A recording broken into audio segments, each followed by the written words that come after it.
Bismillah, Assalamualaikum. Sekali lagi kita berjumpa untuk sembang-sembang pasal kahwin. Dan hari ini kita akan pergi kepada satu lagi soalan dan jawapan yang kita boleh tengok dalam Instagram Aiman Azlan.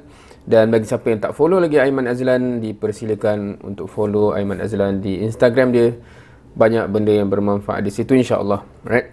So soalan hari ini, ta'aruf boleh face to face je ke? Tanda soal. Kalau jauh, tanda soal. Ke macam mana cara online? Tanda soal. Okey, ada 3 soalan kat situ. Boleh face to face je ke? Kalau jauh macam mana pula kan? Kalau boleh online ke? Kalau boleh macam mana caranya? Dan jawapan yang Aiman Azlan bagikan, better face to face dengan kehadiran orang ketiga yang matang dan dipercayai. Kalau online, buat video call juga dengan orang ketiga, dengan ada orang ketiga. Right. So of course, seperti biasa, saya bersetujulah dengan jawapan dia. Between the two, between online dan face to face, obviously ada benda yang akan missing dalam online, even if video call. Kerana bila kita ta'aruf ni, ada benda-benda yang memang kita nak capai.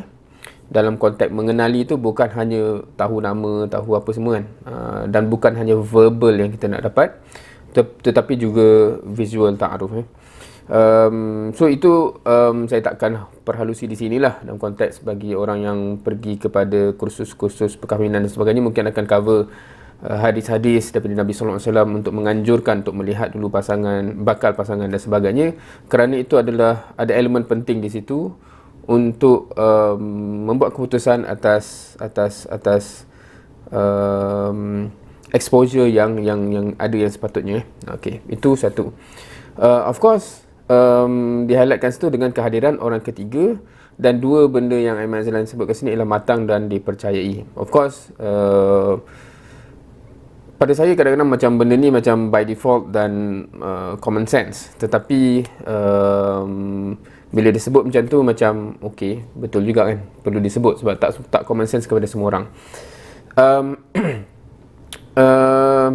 Saya ada pengalaman, satu, of course saya dulu bertaaruf, dan juga handle taaruf orang lain. So of course, secara bila kita cakap matang tu, sebab ada orang yang teringat ada tengok cerita apa tertengok satu babak dalam satu cerita tu yang ada seorang lelaki ni dan seorang perempuan ni dengan bersembang dekat bangku ke sebagainya, dan kemudian adalah satu kelompok yang quote unquote ataupun so called macam amar nahi munkar punya group lah kot, datang dan pergi tegur kan, dan tiba-tiba ada datang budak kecil dari belakang. So babak tu seolahnya nak katakan yang buat amar ma'ruf nahi munkar ni memang itulah tak selidik dulu, ingatkan berdua, sebenarnya ada ketiga. Tapi ketiga tu adik kecil adik kecil. Now, bila kita cakap dalam konteks antara reason kenapa ada orang ketiga tu, salah satu adalah untuk mengelakkan syaitan masuk campur dalam benda tu. Bila kita tengok apa yang Nabi SAW sabdakan, bahawa kalau berdua akan ada yang ketiga tu kan, semua familiar dengan hadis tu. So mengelakkan benda tu adalah kehadiran yang ketiga tu, bukan just ada makhluk yang ketiga tetapi nak katanya yang boleh menyebabkan syaitan tak boleh masuk. Kalau yang ketiga tu member kita yang sama-sama juga otak syaitan ataupun karakter syaitan, dia lah penghasut, dia lah yang menyemaikan lagi kesyaitanan majlis tu, tak ada faedah di situ. So dia perlu matang, dia perlu dipercayai. So that's one of the function di situ. Selain daripada mungkin facilitate, dan sebab biasanya orang yang ketiga ni adalah orang yang dah melalui pengalaman berumah tangga dan sebagainya, so tahu apa yang perlu difacilitate supaya pertemuan tu adalah pertemuan yang produktif. Okey. Kemudian macam mana kalau keadaannya tak memungkinkan untuk face to face? Dan jawapan kat sini ialah buat video call dengan orang ketiga juga. So saya teringat salah satu proses yang saya pernah terlibat secara langsung adalah bila mana nak ada ta'aruf tu melibatkan 3 negara. Seingatnya saya masa tu 3 negara lah, dan saya di satu negara. Yang seorang yang calon lelaki ni dia satu negara, 3 negara ke 4 negara saya pun lupa, rasanya mungkin 3 negara, dan yang calon perempuan tu dia satu negara yang lain, dia benua yang lain pula, dan maknanya orang pertengahannya, maknanya saya bagi pihak yang lelaki, dan ada sepasang suami isteri ni bagi pihak yang perempuan tu sebagai pemudacara, sebagai facilitator. Rasanya kami di Malaysia masa tu, saya ingat lupa tapi yang lelaki ni adalah di benua Eropah, yang perempuan tu di benua yang lain quite interesting. Tu first time saya handle sesi ta'aruf online tetapi yes, macam kita cakap situ, video call untuk at least mirror ataupun sedekat mungkin mirror pertemuan fizikal lah, walaupun dia tak sama sebenarnya. Tetapi masa ketika itu, sebab memang semua duduk di benua yang berbeza dan itulah waktu ta'aruf yang sesuai, sebelum dia buat keputusan yang seterusnya, itulah yang terpaksa berlaku So of course kalau orang yang dalam konteks dalam negara yang sama, kadang-kadang boleh disusun lah face to face tu kan, sekiranya possible Wallahualam. So dalam konteks ini saya pun tak ada benda nak tambah sangat, kecuali kalau nak cerita pengalaman tu banyak lah kan. Tapi sebab soalannya memang itu saja, so saya tak masuk cerita lain lah. Mungkin saya rasa ada soalan-soalan yang berkenaan dengan cerita-cerita tu, kita timbulkan kat situ lah So mungkin hari ni saya cover lagi satu soalan, so kita tengok soalan seterusnya. Masih berkenaan dengan ta'aruf. Ta'aruf ni berapa lama sebenarnya tempoh yang paling relevan? Interesting soalan, paling relevan So saya assume soalannya macam berapa lama sepatutnya ta'aruf ni yang paling bagus lah. Jawapan yang Aiman Azlan bagi, tiada jawapan hitam putih, hanya ada guideline. Jangan sekejap sangat dan jangan lama sangat. Kuncinya adalah anda kena jelas anda nak cari apa dan apakah soalan nak tanya sewaktu ta'aruf. Okey, so adakah gambaran ni masa sesi tu Adakah ta'aruf tu sesi tu ataupun tempoh ta'aruf tu? Quite interesting soalan ni sebenarnya.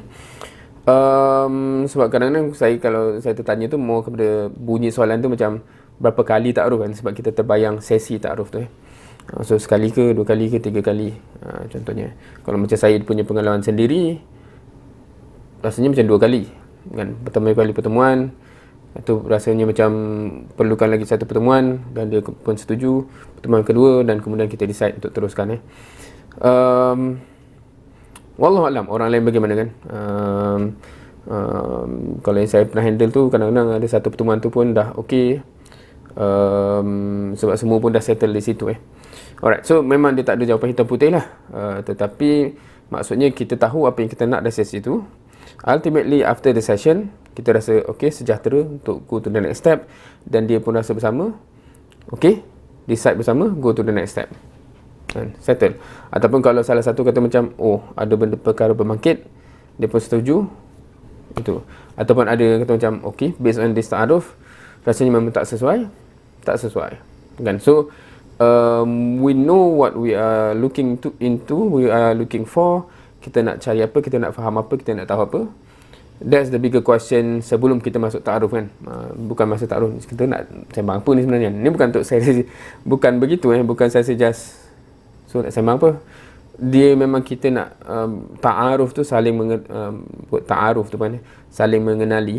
Maknanya kita nak mengenali dia supaya kita boleh membuat keputusan yang sepatutnya, dan kita nak membiarkan dia mengenali kita supaya dia pun boleh buat keputusan yang terbaik kan? Dan akhirnya sekiranya keputusan yang kita terbaik setelah mengenali itu serasi untuk dua-dua rasa macam insyaAllah kita proceed right.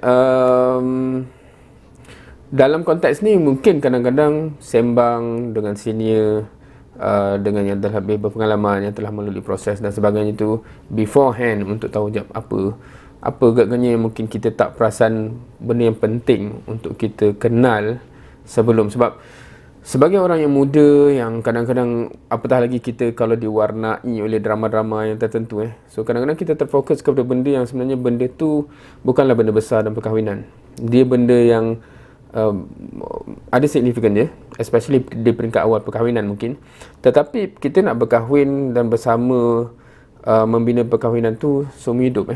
So kadang-kadang ada banyak benda yang penting di fasa-fasa yang akan datang, yang kadang-kadang ramai orang tak tertanya pun masa kat situ. Kan? Awak ada cita-cita apa-apa yang besar ke yang awak memang nak capai juga? Kan? Saya nak jadi ahli politik. Oh alamak, saya tak sesuai kalau macam tu kan. Saya ni cepat jealous kalau awak keluar. So kadang-kadang ada benda begitu yang maknanya personal ambition apa semua tu, kadang-kadang benda tu boleh jadi besar. Dan sekiranya macam kita hanya nampak on the surface, berkenan, depan berkenan dan sebagainya, rupanya ada personal ambition yang memang kita tak mampu kompromi, dan dia pula tak boleh kompromi dengan benda tu, dia boleh menimbulkan isu di kemudian hari. So benda tu kadang-kadang sebagai kalau yang muda ni, dia tak terfikir ke situ, dia tak terfikir sejauh itu.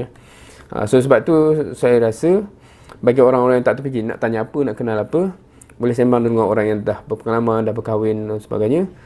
Apatah lagi kalau perkahwinan yang baik-baik tu, kita pergi jumpa, tanya apa agaknya benda-benda yang better kita tahu awal kan. So saya dulu alhamdulillah banyaklah syuyuh yang selalu berprogram bersama, so dapat sembang dan kita tanya apa pengalaman perkahwinan dia, apa dia ada benda yang kalau dia kalau soalan saya, kita orang dulu tanya macam ada regret apa-apa tak dalam perkahwinan kan. Kita main tanya je sini-sini ni kan, macam untuk mendapatkan hikmah-hikmah yang tersembunyi. Bukan nak tahu gosip tu, tapi nak tahu macam, so what should we consider way earlier yang mungkin kita tak perasan benda tu penting untuk kelangsungan perkahwinan sampai ke hujung. Dan alhamdulillah saya ada opportunity yang banyak yang sebegitu, yang menyebabkan kita from the get go tu kita dah ada mindset, okay, aku nak perkahwinan macam ni, aku ada vision dalam hidup macam ni, baik baik aku sebelum mati aku nak capai benda ni contohnya.